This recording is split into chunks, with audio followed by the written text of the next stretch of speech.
Boa tarde, bom dia, boa noite. Eu não sei qual que é o horário que você vai estar assistindo esse vídeo. Paulo do Rap, estou de volta com mais um podcast aí, depois de um tempo parado, pandemia, correria. E hoje eu vim com uma parceria muito especial. A gente do ICJ, junto comigo, né, que sou o Paulo do Rap, convidamos o estudo do Vila Estúdio a estar me ajudando a levantar uma bandeira muito importante. Eu não sei se todo mundo sabe, muita gente não sabe, mas eu faço hemodiálise há 8 anos já. E apesar de eu estar conseguindo fazer meus projetos sociais, minhas correrias, eu sei que tem muita gente que é mais debilitado e precisa de um órgão. E essas informações não chegam até você que está nos assistindo. Você não vai ver na Globo, não vai ver nas redes de televisão. Então viemos aqui com uma convidada especial pra caramba, que é a minha doutora, que me acolheu há 8 anos atrás, a doutora Dinorá, né? Ela me acolheu, ela me ensinou o que é o tratamento de hemodiálise, me ensinou que dá para viver fazendo hemodiálise, né? Se cuidando bem, se alimentando bem, e que tem uma fila de transplante que é bem extensa, né? Que a gente vai falar um pouco disso, e me deixou mais tranquilo. E durante esses 8 anos, muita gente nem sabia que eu fazia, porque estou sendo bem orientado e bem cuidado. Então eu trouxe ela aqui para falar um pouco da vida dela. É uma pessoa muito especial, uma nordestina, que fez medicina, que correu atrás e que vai explicar um pouquinho pra gente como que foi essa vida de correria e como que a senhora chegou aonde chegou, conquistando aí um espaço digno de respeito na medicina. Obrigada, Paulinho. Prazer enorme estar aqui. Qualquer contribuição que a gente possa fazer para divulgar informações que têm impacto na vida das pessoas, que possa esclarecer, educar e principalmente que possa contribuir com a prevenção de doenças crônicas e também, no caso da doença renal crônica avançada e da falência renal, também nas portas que podem ser abertas para a terapia, para como substituir a função renal quando o indivíduo perde o funcionamento dos seus rins. E estamos aqui, espero contribuir aí com informações que possam acrescentar aí aqueles que nos assistem. Sim, eu queria já deixar já de antemão bem claro, doutora, aqui, além da gente levantar essa bandeira, a senhora é nossa convidada especial. Então eu queria ir lá atrás um pouquinho, quando a senhora era jovem ainda estava estudando, como que surgiu essa vontade de ser doutora, de ser médica? Ser médica. Olha, Paulinho, eu vou te falar uma coisa. Eu não posso dizer a você que nasci com esta vocação, foi alguma coisa que estava, que despertou em mim desde o começo da infância. Não, na verdade, foi um contínuo, foi uma contingência. Eu sempre fui uma modéstia à parte, fui uma boa aluna. Então, eu era aquela aluna muito disciplinada, empenhada nos estudos, ia sempre muito bem. E os anos foram se passando, quando eu fui me aproximando do final do ensino médio, lá no 3º ano, me ocorreu pensar, e agora, vou me inscrever em quê para o exame de vestibular? Aí lembro bem que em conversa com os primos mais velhos, que já estavam na faculdade, eram primos que faziam engenharia, eu perguntei para os meus primos, primo, quais são os cursos mais difíceis de entrar aqui na Universidade Federal? Eles eram estudantes da Universidade Federal de Pernambuco.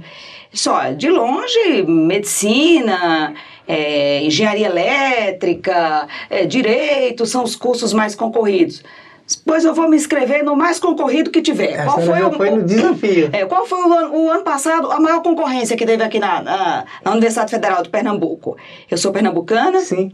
E foi medicina, vem sendo aí há alguns anos. Pois eu vou me inscrever em medicina. Nossa, eu jurava que tinha rolado um sonho de criança, que ironia, né? Embora eu complemento já, né? Esse foi o motivo até como uma questão de desafio. Eu imaginei, bom, eu sou uma aluna que sempre estudei bastante, fui uma aluna muito dedicada. Eu acho que eu quero enfrentar um desafio, eu quero um exame de vestibular, uma profissão que seja um desafio para mim. Quantos anos? 17. Tinha 17 anos, era o terceiro ano. Sim, a senhora tinha 17, mas quantos anos de curso? No total, a formação total, 10 anos. 10 anos. 6 anos de graduação e mais 4 anos de complementação na especialização. Sim, e aí dentro do seu curso específico entre a cirurgia também, não? Não. Só pequenas cirurgias? Só pequenas cirurgias. Isso, pequenos, não é nem cirurgia, pequenos procedimentos. Sim. Mas a nefrologia é uma área clínica, né? Isso com certeza. Para quem não sabe, a doutora já fez diversos procedimentos em mim, então eu tenho uma confiança nela, porque quando eu tô para fazer o procedimento, a doutora sabe como que eu me assusto, como que eu passo mal, sobe pressão, coração, porque eu sou muito desesperado com qualquer tipo de procedimento médico. E ela me acalma de uma forma, né, tipo, muito especial. Eu fico, nossa, me acalma mesmo, cara. Ela fala, calma, bebê, calma, já tô terminando. Ela explica o que tá acontecendo. Isso é muito importante, sabia? Pro paciente. Eu acho que sim. Porque a gente tá numa situação totalmente vulnerável ali, né? Isso é a boa relação médico-paciente, Paulinho. É verdade. Essa é a boa relação. Né?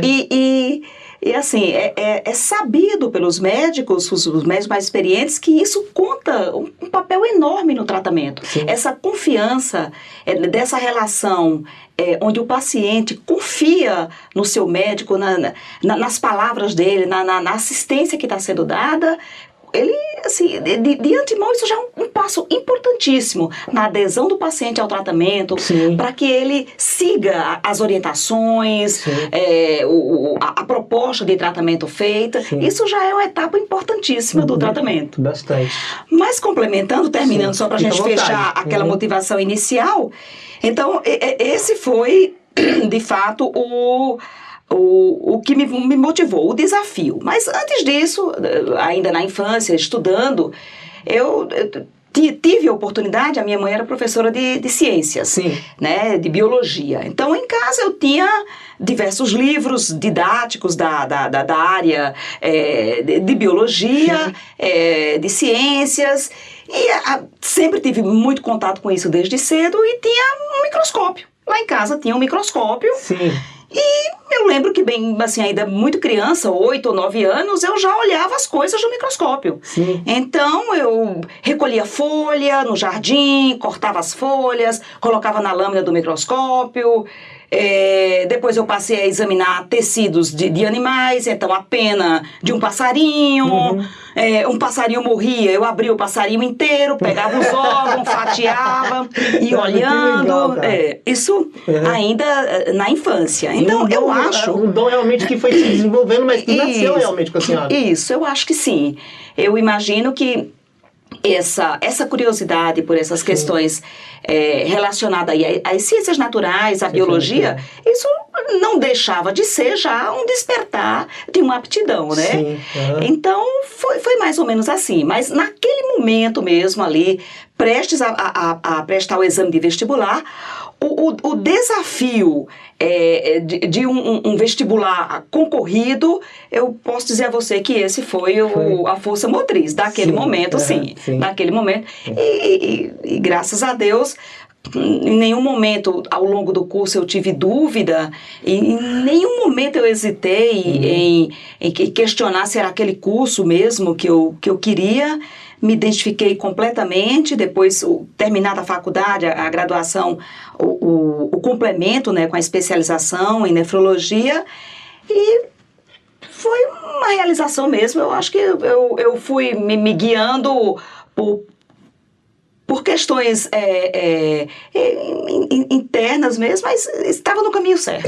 Estava no caminho certo. É muito emocionante e muito complexo também trabalhar o corpo humano, né? Porque tem coisas que é inexplicável do corpo humano, né? O criador, né? São anos e anos, né, de estudo para compreender aquele funcionamento, como os órgãos funcionam, como eles interagem entre si, depois como medicamentos agem no corpo. Antes da medicina atual, que é medicamentos com drogas mesmo, mais elaborada em como é que fala? Pesquisas clínicas, laboratórios. Teve muito tempo que foi usado medicamentos da natureza. Sim. E deu muito certo, né? Sim. A medicina oriental é muito baseada nisso, né? Usa-se muito essa experiência que é passada dos mais antigos para os mais jovens, de geração em geração. E até porque os medicamentos alopáticos que são produzidos na indústria farmacêutica, a base deles é a natureza. Vem da natureza, isso, né? Eles vêm tudo aprendizado da natureza que eles vêm de substratos, de uma matéria-prima que vem da natureza, Sim. né? Vegetais, raízes, Sim. folhas, frutos, muita coisa é extraída de elementos da natureza. Doutora, eu lembro que eu fiz um procedimento com outro doutor do Hospital Novo, eu não lembro o nome dele agora, e a senhora comentou que conhece ele e que estudou com ele há muito tempo. A senhora conheceu muitos doutores especiais durante a sua carreira? Muitos. Começa com os colegas de faculdade, a gente se identifica, porque é uma profissão humanística, né? Sim. A medicina, como outras das ciências da saúde, sim, em que o objetivo é lidar com a vida das pessoas. Então, naturalmente, você tem, primeiro, uma formação e também, naquele convívio, o desenvolvimento mesmo desse espírito do cuidado com o outro. No caminho, a gente se inspira e conhece, né, gente incrível, né? Acaba sendo professores, também, os mais velhos, os médicos mais velhos que ensinam, que dão tutoria. Também pros outros.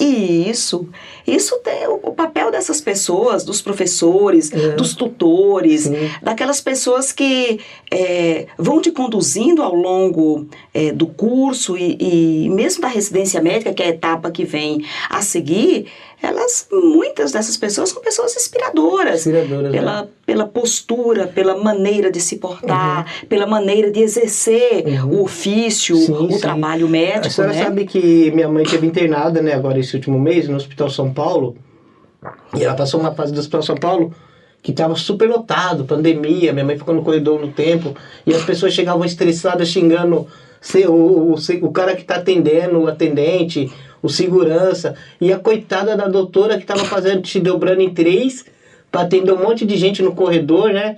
E as pessoas naquela... Lógico, eu entendo, estão doentes também, tudo. Mas às vezes eu acredito, por isso que eu quis fazer um podcast com a senhora, que tem muitos doutores que são desvalorizados até mesmo pelo próprio público que eles atendem.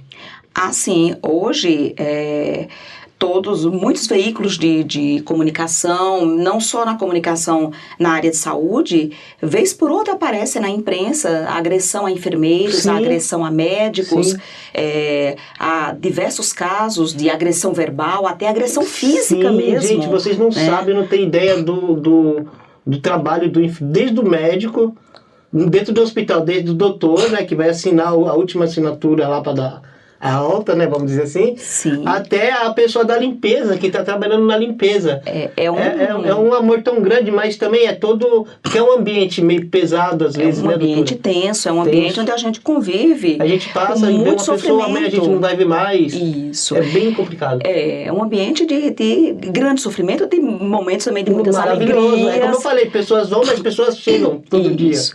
E às vezes, assim, não vou dizer que seja a regra, mas às vezes você se depara, como em todos os lugares do mundo, no comércio, na prestação de serviço de uma maneira geral, você se depara com pessoas que não querem colaborar, que passam dos limites, sim, não é? Que promove mesmo assim uma transgressão do mínimo de respeito que se precisa ter, sim, na relação entre as pessoas, sim, né? Eu quero aqui deixar um abraço, uma homenagem ao setor de hemodiálise do Hospital Novo. Não posso nem pensar em citar o nome das meninas porque eu vou esquecer de alguém e eu apanho amanhã. Sim. E muito obrigado por tudo que vocês fazem. Gente, quando vocês olhar uma enfermeira, uma pessoa que está cuidando do próximo, olhe com carinho, né, doutora? Trate com carinho. Sim. Porque é um anjo na Terra. E porque são pessoas, são seres humanos. São, sim, pessoas com suas limitações. Uhum. Também com suas angústias, com pressa, tensas, com problemas familiares, com os seus problemas de casa, sim, também. Antes de tudo, são trabalhadores da área de saúde, mas são, sim, seres humanos, sim, iguais a quaisquer outros, né? Sim, inclusive todos os pacientes que estão ali precisando de atendimento e de assistência, sim, né? Então, desumanizar o trabalhador da saúde é um passo muito ruim, não é? Porque essas pessoas estão submetidas a um contínuo estresse, são, sim, pessoas que convivem com o sofrimento do outro. outro. Sim. E isso tem um impacto muito grande, um impacto psicológico. Verdade. O seu dia a dia é conviver com pessoas que estão sofrendo pelos mais diversos motivos. Sim. Por dores físicas, estão tensas, estão com medo, estão com medo de um procedimento. Eu vejo pessoas com mais idade que a senhora chegando até a senhora com todo um respeito, todo um carinho, porque sabe que a senhora está cuidando da saúde dela. E eu não posso deixar de citar o Dr. João, a doutora Fernanda e o Dr. Tadeu, né? Não deu para trazer os três aqui porque eu acho que nem caberia, mas a doutora está representando vocês também, tá bom? Muito obrigado, são os meus médicos. Vamos entrar um pouquinho na hemodiálise, nessa questão do tratamento de hemodiálise? Vamos. Antes até de chegarmos no tratamento propriamente dito, eu queria muito, já que este é um vídeo, um material informativo, sim. Eu queria trazer alguns números, né? Falar um pouco da importância. Isso é muito importante. Né? Fica à vontade. Porque a gente precisa, sempre que pode, todo profissional da área de saúde, na nefrologia especificamente, assim, divulgar o quão importante é um diagnóstico precoce. O quão importante é o paciente ter o conhecimento de que alguma coisa não está funcionando bem com os seus rins. Porque em nefrologia, na doença renal, o diagnóstico precoce, as intervenções, a prevenção contam um papel muito, muito, muito importante. Né? Então eu trouxe aqui alguns números para alertar aí o seu público, Paulinho. Lógico, essa é a ideia. Da importância disso, né? A senhora sabe que, só antes da senhora começar, o meu tratamento ele poderia ter sido um pouquinho menos complicado se eu tivesse prestado atenção no que a doutora vai falar agora e tivesse me preservado antes, né? Eu esperei a bomba explodir para colocar catéter no mesmo dia, tudo. Eu poderia ter feito uma fístula antes, me tratado, e eu acho que a senhora vai falar um pouco sobre. Isso. Então, primeiro eu queria dar alguns números em termos de Brasil e de mundo para a doença renal crônica.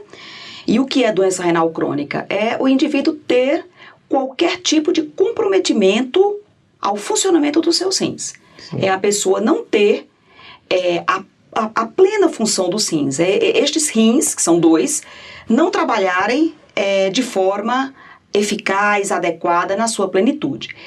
Essa perda de função renal, ela pode ser, e habitualmente algo que acontece de forma gradual. O indivíduo tem um comprometimento, ele tem uma doença renal, isso habitualmente passa absolutamente em silêncio. O indivíduo não percebe, ele sequer sabe que tem qualquer problema nos rins, e a doença vai evoluindo lenta e progressivamente até que ela apareça com a forma de sintomas. Sim. Habitualmente, quando isto acontece, a pessoa, o portador, o paciente, já tem um grau muito avançado de perda de funcionamento dos seus rins. Sim. Então, para a doença renal crônica no Brasil, é importante dizer que mais ou menos 150 mil brasileiros dependem hoje de diálise no país. Por ano, mais ou menos 20 mil pessoas têm necessidade de iniciar qualquer tipo de terapia renal substitutiva, ou seja, fazer diálise, porque tem perda completa do funcionamento dos seus rins. Então, mais ou menos 20 mil pessoas por ano no Brasil. A taxa de incidência anual, ou seja, o número de novos casos de falência renal por ano no Brasil, está estimado em mais ou menos 100 casos para cada 1 milhão de habitantes. E diante de números tão expressivos, somente 7% dos municípios brasileiros têm uma unidade de tratamento dialítico. Tem gente que viaja horas para fazer uma hemodiálise. Isso, exatamente. Então, você veja, 7% apenas dos municípios do país, do Brasil inteiro, esse país continental, tem somente 7% um centro de tratamento para a falência renal. Sim. Ou seja, um centro de diálise, para ofertar algum tipo de terapia dialítica para o paciente, seja hemodiálise ou seja diálise peritoneal. E eu, enquanto paciente, eu posso garantir que não existe feriado, final de semana, você tem que fazer. Eu já vi caso de gente que atravessa rio no Amazonas para fazer hemodiálise, que anda 4 horas no Nordeste de van, 5 horas, porque tem que fazer, não tem jeito, cara, tem que fazer. porque não tem, ninguém vive sem o funcionamento dos rins, né? Então, quando não há função renal, só se tem uma alternativa. Essa função precisa ser substituída por um tratamento. O tratamento é diálise.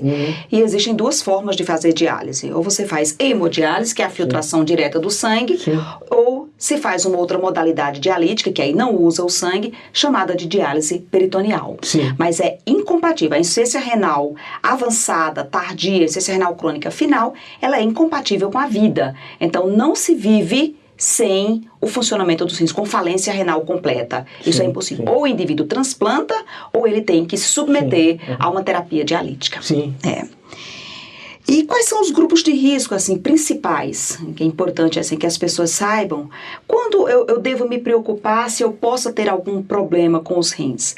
Então, existe um grupo de pessoas que tem uma chance maior de ter problemas renais. Indivíduos hipertensos, têm pressão alta, indivíduos diabéticos, ou que tenha infecções urinárias de repetição ou problemas de cálculos urinários de repetição. Então, esse grupo de pessoas precisa ter um pouco mais de atenção em relação a procurar mesmo. Eu vou procurar um médico, vou fazer alguns exames para ver como estão o funcionamento dos meus rins. Também é importante saber se existem casos de insuficiência renal, de disfunção renal, de doença renal na família.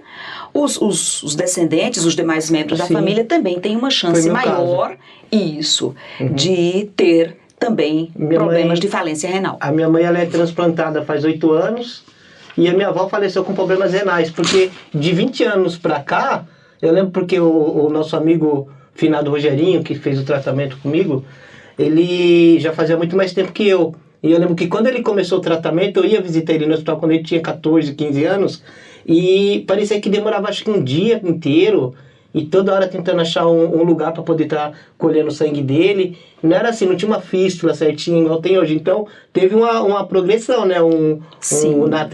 Na medicina, com essa situação da hemodiálise nesses últimos anos. Há uma melhora, como quase todos os aspectos médicos, mas de fato na terapia dialítica houve uma melhora assim, muito significativa esses últimos 20 anos em todos os aspectos, não só no acesso vascular, né, qual a via que você vai usar para o sangue sair, ser filtrado e retornar ao corpo, como também em equipamentos, no material utilizado para realizar o procedimento de hemodiálise. Houve uma evolução tremenda, né? Associado a isso também, infelizmente, tanto no Brasil como no mundo, também um aumento significativo no número de transplantes e um conhecimento dos médicos em relação a não só o ato cirúrgico do transplante, mas principalmente em preparar o paciente, prepará-lo para o transplante e os medicamentos utilizados também para não se rejeitar o órgão transplantado. Então, tudo isso foi um desenvolvimento tecnológico e é contínuo, que vem se fazendo, que já ocorre há muito tempo e que, sem dúvida nenhuma, trouxe uma repercussão gigantesca para milhões de pessoas no mundo inteiro. A terapia dialítica evoluiu muito, como o transplante de órgãos também. Para o transplante renal, particularmente, a evolução é estupenda mesmo. No Hospital do Rim, né, que é referência no Brasil, né, doutora? Eu encontro lá pessoas com 45 anos de transplante, já encontrei, e pessoas com muito tempo de hemodiálise, porque às vezes quando você tem também um problema cardíaco, não é muito arriscado fazer um transplante. E a pessoa viveu anos fazendo hemodiálise, uma vida normal, né? Depois, antes de fechar a conversa, a gente queria falar um pouquinho sobre os futuros da hemodiálise e do transplante, porque pelo que eu vi parece que temos um rim biônico e o rim do porco que está sendo estudado também. Sim, isso está em fase de estudo ainda, não são estudos em humanos, tá? São estudos ainda de fase 3, estudos ainda em modelos de animais, mas isso ainda não está sendo estudado em testes clínicos com humanos, que seriam os estudos de fase 4. Mas sabe por que eu pergunto, doutor? Eu fico feliz por isso, porque a gente já está numa idade, eu vou fazer 40, estou com 39, mas pensando que minha mãe teve, minha avó teve, e a gente pensa nos filhos, nos netos. Então, com certeza, no futuro a gente vai conseguir ter uma melhora enorme, né? Com toda certeza. Assim, a compreensão dos mecanismos imunológicos para o corpo não rejeitar os órgãos transplantados de uma maneira geral, isso já foi um grande divisor de águas na medicina. Um grande. Porque você pegar um órgão de uma outra pessoa que é geneticamente diferente de você e conseguir manter este órgão sobrevivendo, este órgão ali em funcionamento sem que ele seja destruído pelo sistema imunológico de quem o recebe. Então isso foi um passo na ciência gigantesco. E cada vez esses mecanismos de compreensão da imunologia, eles avançam mais. E com isso melhora-se o tipo de medicamento utilizado para não existir a rejeição, a melhor combinação entre esses medicamentos, com as menores doses possíveis. E assim, há um contínuo progresso e salto nessa compreensão tecnológica em relação a este assunto de transplante, né? Contínuo. Glória! E só fechando aqui a questão da doença renal crônica, finalizando, é importante as pessoas saberem que 8 a 10 milhões de brasileiros têm algum grau de disfunção renal. Não há perda completa da função renal, mas algum grau de deterioração da função renal. É importante e saber. Muitas dessas pessoas, esses 8 a 10 milhões de brasileiros, eles sequer sabem que isto está acontecendo. Que isto é o lado ruim, né? É uma doença que no início ela é muito silenciosa. O cisto no rim, que é o meu caso, é rim policisto. O meu rim é como se fosse um cachinho de uvas e cada uva fosse um cisto. Era para doer, eu imaginaria que era para doer, porque cisto, eu nunca senti dores de rim. Como, por exemplo, se eu tivesse um cálculo no rim que dá aquela dor insuportável. A não ser quando estoura realmente o cisto, que eu pego um peso, aí estoura, aí eu começo a sentir umas dores aqui. Aí até eu converso com a senhora, a gente já sabe que em 2 dias, 3 no máximo, eu começo a urinar sangue porque o cisto acho que estoura, não sei o que acontece. E aí eu fico uma semana, nunca mais aconteceu, mas já tinha acontecido algumas vezes, urinando sangue. A doença renal, né? A doença renal policística, ela é uma doença renal de caráter progressivo e habitualmente quem a tem histórico familiar, porque é uma doença geneticamente transmissível, né?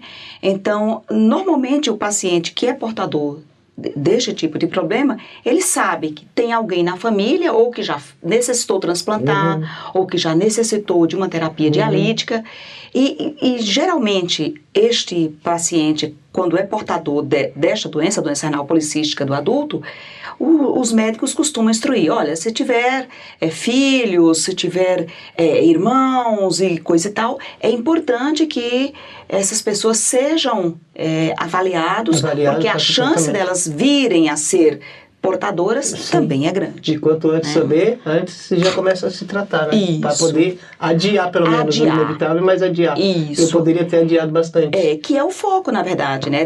Do comprometimento da lesão renal, da doença renal crônica. Você lançar mão de medidas, seja no estilo de vida, medidas alimentares, cuidados diversos, não só medicamentos, que você prolongue ao máximo possível esta deterioração e essa perda completa da função renal. Tem uma coisa que eu sempre falo, doutora, que eu acho maravilhoso, que é a água, né? Quando a gente for ver bem, uma pessoa igual eu, né, que não tem meu potássio, está controlado e tal, a refeição que eu teria que comer teoricamente é a que todo mundo deveria comer. Né? A gente não foge muito, mas é porque todo mundo come ruim demais, né? Come muito salgado, come muita fruta, bebe muito guaraná, muita fruta não, bebe muito guaraná, come coisa hidratada. E a água, né? Conforme a gente vai... Eu comecei a pegar as pessoas quando eu falo da doença renal também por isso. Falo, às vezes você não toma água, você prefere tomar o guaraná. Só que se você quiser ter uma pele macia e um cabelo brilhante, é a água que vai deixar, não é o guaraná. Sim. A gente vai ter que ir pela vaidade agora, para as pessoas entenderem o quanto é importante, né? 70%, 80% do corpo é água. 60% do corpo pelo é menos 2 litros de água por dia. Para um adulto, bem, né? para um adulto acima de 50 quilos, pelo menos 2 litros de água por dia. Tem gente que não bebe um copo, sabia? Que é a receita, bebe né? Guaraná, estar bem hidratado, comer pouco sal. Só que o brasileiro come muito sal. Sim. O brasileiro come mais ou menos 8 a 10 gramas de sal por dia, quando a gente não deveria passar de 6 gramas de sal. Come-se muito sal, realmente. No Brasil, come-se muito sal. Um amigo meu uma vez falou, 3 pó que você tem que tirar da sua vida, para sempre. E o 2 você tem que dosar, né? Mais um você nem tem que experimentar, que é a cocaína, açúcar e o sal. Isso. Açúcar e sal é uma droga perigosíssima, né? O sal é extremamente agressivo, ele sobrecarrega mesmo os rins, né? E o açúcar é o pozinho engordativo, né? A grande epidemia de diabetes hoje no mundo, principalmente em países ocidentais, americanos convivem com um nível gigantesco de casos de diabetes por ano e todas as consequências que o diabetes traz por um excesso de ingesta de açúcar, né? De fato, não é uma farinha, não é um pozinho adequado. Não é. Vamos ver com a produção aqui, a gente está indo para a reta final. Temos... Porque eu queria falar um pouquinho também. Tá tranquilo. É que eu me perdi um pouco no horário aqui. Doutora, a questão da doença renal, para quem não conhece, né? Sim. Muitas das vezes eu deixei de falar porque a gente começa a explicar e a pessoa às vezes não entende, né? Então, como eu consigo fazer minhas atividades tranquilo e não demonstro assim que eu tô fazendo hemodiálise, né? Às vezes para a pessoa não olhar, porque tem pessoas que falam, nossa, coitado, ele faz hemodiálise, né? Então, é lógico, é um tratamento difícil, é um tratamento pesado, ele mexe com o organismo da gente todo, porque tem todo um processo de tirar o sangue, de voltar o sangue. Eu queria explicar um pouco disso, o que é a fístula e o que a máquina de hemodiálise faz, porque na verdade a gente tira o sangue por um acesso, ela passa por um filtro de uma máquina de hemodiálise que a doutora vai explicar, e ele é devolvido. 90% do nosso sangue passa ali, 80%, 100%. 100%. Né? Explica um pouquinho pra gente. Na verdade, a hemodiálise é um tipo de terapia renal de substituição. Sim. Né? Então, ela não faz 100%, mas ela faz de uma forma bastante significativa aquilo que os rins, que o indivíduo nasceu com ele, que os seus rins naturais não estão fazendo. Sim. Né? Então, para se fazer hemodiálise é preciso, como você bem sabe, ter um acesso venoso. E o que é isso? O que é um acesso venoso? Para esse sangue sair do nosso corpo, passar por um filtro, ser filtrado e retornar para o corpo, nós precisamos de uma veia calibrosa. Sim. Não é qualquer veia que possa ser utilizada para comportar um fluxo sanguíneo tão significativo da ordem aí de 300 ml por minuto. Sim. Né? 300 ml por minuto. Então, é preciso preparar uma veia para que ela tenha o calibre necessário. Sim. E ela tenha condições de ofertar esse fluxo, não só de ceder o fluxo, como também de receber o que está retornando do filtro. Sim. Né? Esse procedimento é feito através de uma pequena cirurgia. Habitualmente se usa os braços, né, os membros superiores, para realizar essa pequena ligadura entre uma artéria e uma veia, com o objetivo de melhorar o calibre dessa veia. Sim. Eu queria pedir licença, qual que é a câmera que eu posso mostrar essa aqui? Só para o pessoal ver que não é um bicho de 7 cabeças. Não sei se dá para ver, eu estou até com curativo, mas é trabalhada uma veia, né? Eu acredito que aqui dentro deve ser feita uma ligação de veias. Isso, foi feita uma ligação de uma artéria com uma veia, mais na extremidade, aqui no comecinho. Sim. Habitualmente a ligadura é feita aqui, com a artéria radial, né? Para que essa veia receba um fluxo grande de sangue vindo da artéria e possa se tornar uma veia calibrosa. Sim. Existem pacientes que não têm condições de fazer uma fístula arteriovenosa, porque as veias estão deterioradas, esclerosadas, foram veias, o indivíduo ou já tenha muita idade, ou as veias já tenham sido submetidas a uma quantidade grande de internações, com medicações, recebendo remédios por medicação venosa. Então, às vezes, não é possível. E aí, como fazemos diante de uma situação dessa? A gente precisa garantir o acesso usando outras veias naturais do nosso corpo, veias calibrosas, que habitualmente estão localizadas aqui na região do pescoço. Sim. Quando a gente precisa disso, então a gente tem que passar um catéter venoso, chama catéter venoso central. É um dispositivo que fica locado dentro da veia, dessas veias mais calibrosas e veias naturais da região do pescoço. E por lá nós vamos utilizando, esse catéter fica implantado, bem locado lá, e a gente usa o catéter, que é um chamado catéter venoso de hemodiálise, para fazer esse papel que seria feito pela fístula. Sim, eu tirei um recentemente, né, que eu tive uma complicação. A primeira vez, a fístula que eu fiz foi a de baixo, durou 8 anos, perfeita, nunca deu problema. Aí depois de 8 anos, por uma falta de ar que eu tive um procedimento que eu tive que fazer, acabei sendo internado e perdi a fístula. Pressão subiu, porque como eu falei, né, doutor, eu fico, além de tudo, eu me emociono e começa o coração a disparar, porque eu tenho bastante medo desses procedimentos. Mas eu acho legal estar explicando pro pessoal como funciona, para ver que não é um bicho de 7 cabeças. Então eu perdi aqui, foi marcada uma cirurgia e fizeram essa nova, que é aqui em cima. Nesse meio tempo eu fiquei com o catéter, eu tenho até aqui que tá as marquinhas, né? Isso. Então, ou seja, você tirou aqui, você tirou, tá normal, fica só a marquinha. E quando você está com o catéter, a doutora falando, né, fica dentro de uma veia e tal, o que me incomodava era mais a parte de fora, porque você não pode estar molhando para tomar banho, tem que estar tomando cuidado.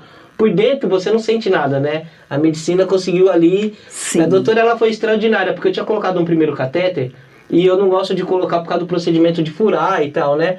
E teria que ter trocado por um outro maior. E ela fez um procedimento, depois a senhora fala o nome, que a senhora conseguiu enfiar acho que um fio, retirou um e colocou pelo mesmo fio, não precisou fazer um outro procedimento, outro buraco, porque ela sabe como que eu tenho medo e cuida da gente. Foi uma troca de catéter com fio guia, essa é uma situação corriqueira, né? Na nefrologia fazemos muito esse tipo de procedimento. Sim. E aí, acho que a gente poderia também falar um pouquinho aqui sobre o transplante também, os números do Brasil, né? O Brasil muito nos orgulha. Esse assunto muito me agrada. Isso. O Brasil muito nos orgulha. É o terceiro país transplantador de transplantes renais do mundo. Ele só perde para os Estados Unidos e para a Espanha. Nós temos um robusto sistema de transplante no país, quase que inteiramente custeado, o grande aporte dos recursos pelo Sistema Único de Saúde. Os médicos brasileiros da área de transplante são respeitados internacionalmente. Sim. São conferencistas que vão aos melhores congressos e conferências sobre transplante no mundo e são muito respeitados porque tem um volume muito grande de pessoas transplantadas. Até a pandemia, o Brasil vinha com mais ou menos 25 transplantes por milhão da população. Isso é um número robusto, que fica um pouco abaixo da Espanha, que é o segundo país mais transplantador de transplantes renais do mundo. Aí veio a pandemia, foi um verdadeiro hecatombe na vida de todos nós, do mundo inteiro. E estamos novamente nos levantando em relação ao número de órgãos, porque houve uma diminuição significativa do número de transplantes, já que os hospitais precisaram se concentrar os seus esforços, os seus recursos, tanto material como pessoal. Como lidar com quem é transplantado, com quem vai transplantar e com Covid, né, doutor? E assim, os leitos foram direcionados mesmo para atender aquele suporte emergencial da pandemia. Na época da pandemia mesmo, Isso, na época da pandemia. Focado na pandemia. Então, até 2019, nós já estávamos com a excelente cifra de 22 transplantes renais por milhão da população. Isso é um número robusto.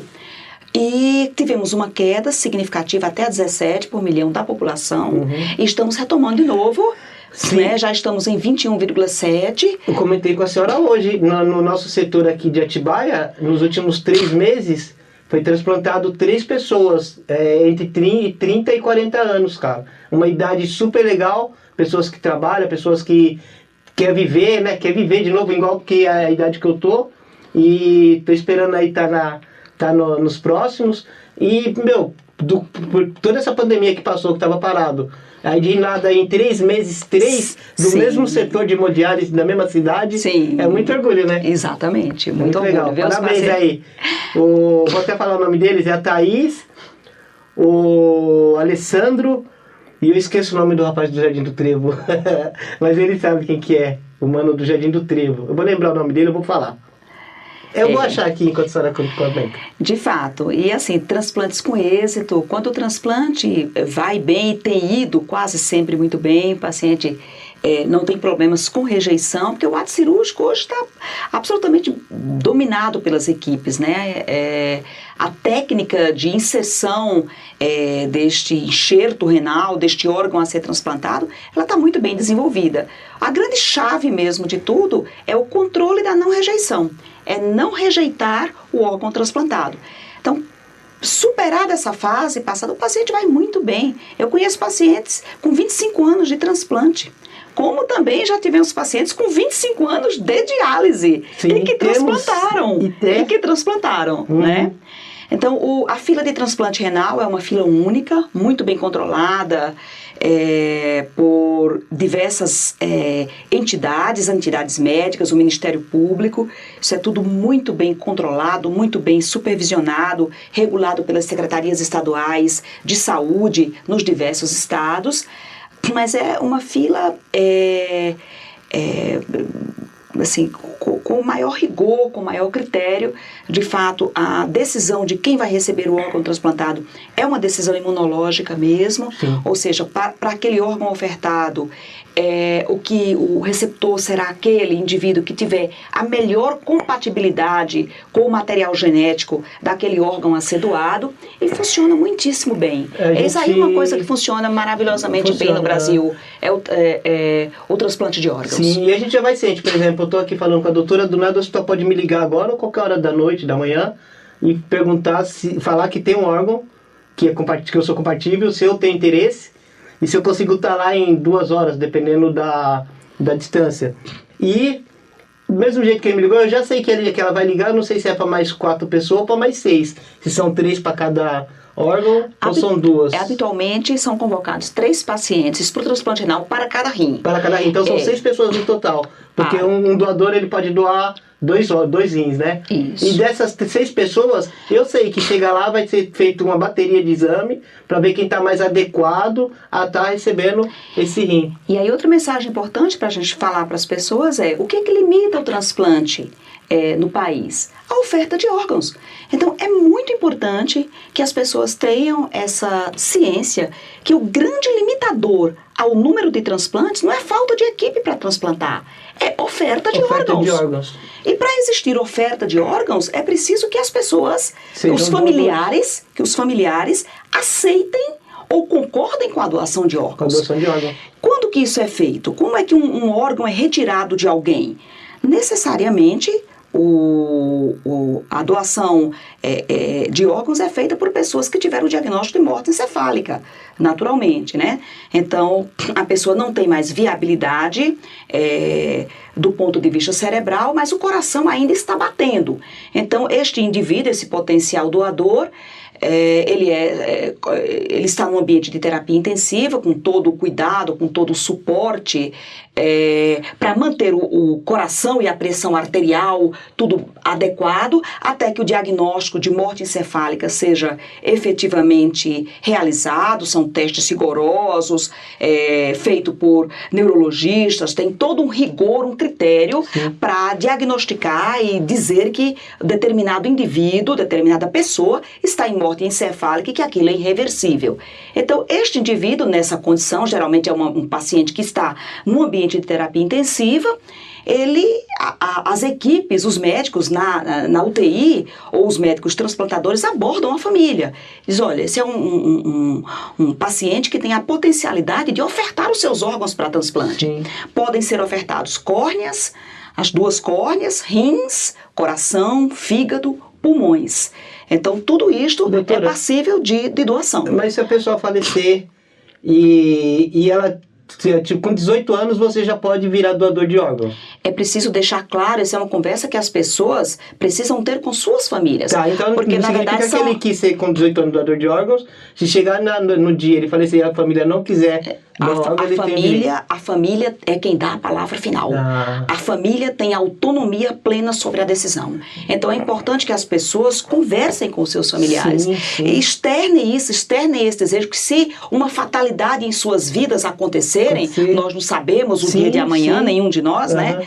Então, que o nosso desejo é, se essa fatalidade existir, a gente passar por essa situação tenebrosa de uma morte encefálica, que a gente deseja que os nossos órgãos possam ser doados. Salvar vidas. Isso, muitas vidas.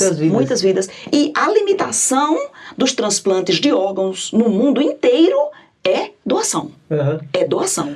Porque a gente vive todo tipo de situação. Em hospitais, temos os dois lados. Temos o paciente potencial, paciente jovem que sofreu um acidente, seja lá por que causa, já tem o diagnóstico firmado de morte encefálica, uma pessoa com toda a potencialidade, onde a gente aborda a família e a família não concorda. E temos também o outro lado.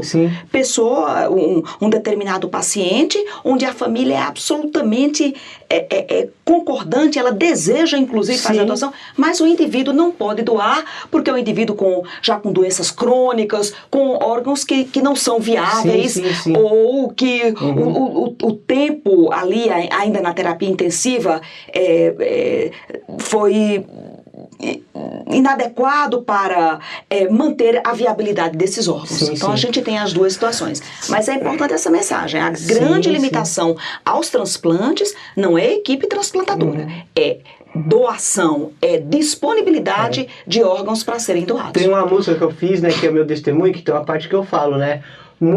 Salve quem precisa, o mundo necessita, doe sangue, doe órgãos, doe amor, doe vida.